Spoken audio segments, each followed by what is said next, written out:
Time is a very difficult thing to pin down. There's a famous saying of St. Augustine of Hippo, that when he was asked, "What is time?" he said, "I know what it is, but when you ask me, I don't."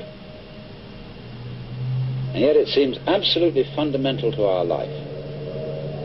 Time is money, we say. I don't have enough time. Time flies. Time drags. And I think we should go into the question of what this is, because in our ordinary common sense, we think of time as a one-way motion from the past, through the present, and on into the future.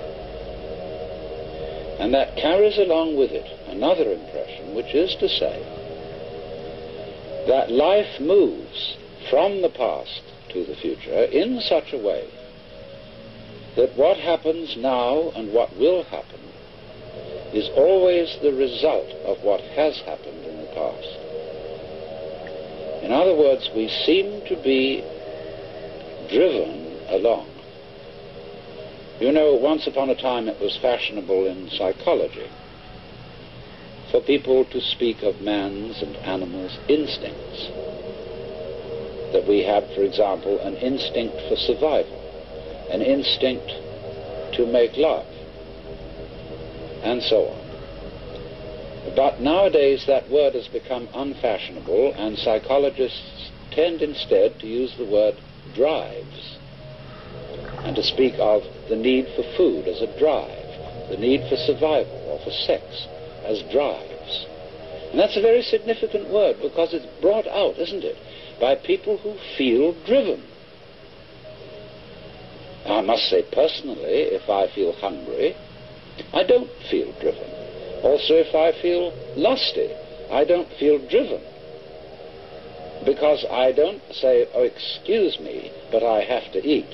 Or, "Excuse me, but I need to fulfill my sexual urges, my biological impulses." I say, "Hooray, I identify myself with my drives. They're me." And I don't take a passive attitude towards them and apologize for them. So the whole idea of our being driven is connected with the idea of causality, of life moving under the power of the past. And that is so ingrained in our common sense that it's very difficult to get rid of it, because I want to turn the thing round completely the other way and say that the past is the result of the present. Let us suppose, just for the sake of example, that this universe started with a Big Bang, as some cosmologists believe. Now, when that bang happened, it was the present, wasn't it? And so the universe began in what we will call a now moment. Then it goes on doing its stuff. And always, when any event that we now call past came into being, it came into being in the present and out of the present. That's one way of seeing it. But before we get further involved in this, I want to draw your attention to a fallacy in the very common sense idea of causality. That events are caused by previous events, from which they flow or result necessarily. To understand the fallacy of that idea, we have to begin by asking, what do you mean by an event? Let's take the event of a human being coming into the world. Now, when does that event begin? Does it occur at the moment of parturition, when the baby actually comes out of its mother?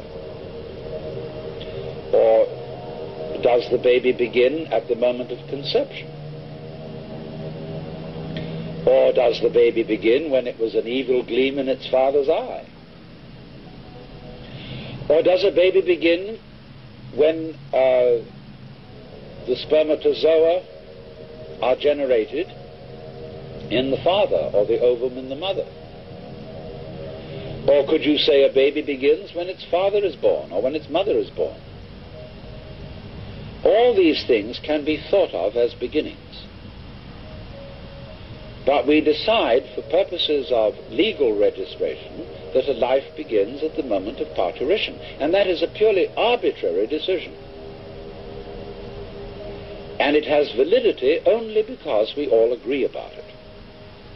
Let me show you the same phenomenon in the dimension of space instead of the dimension of time. Let's ask, how big is the sun? Are we going to define the sun as limited by the extent of its fire? That's one possible definition. But we could equally well define the sphere of the sun by the extent of its heat.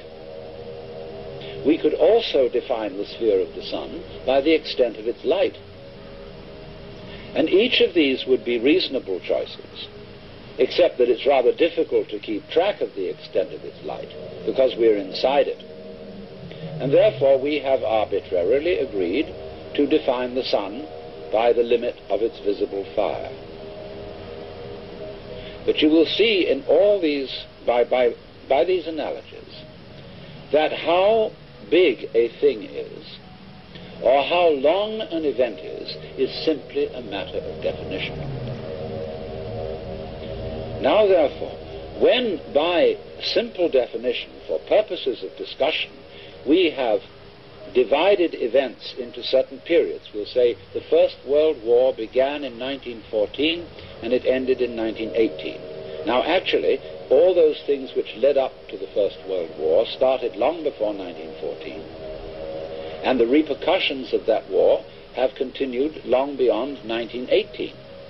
How are we to distinguish an event from its repercussions?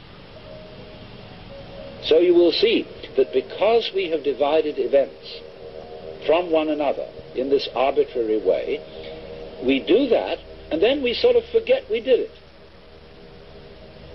And then we have a puzzle. How do events lead to each other?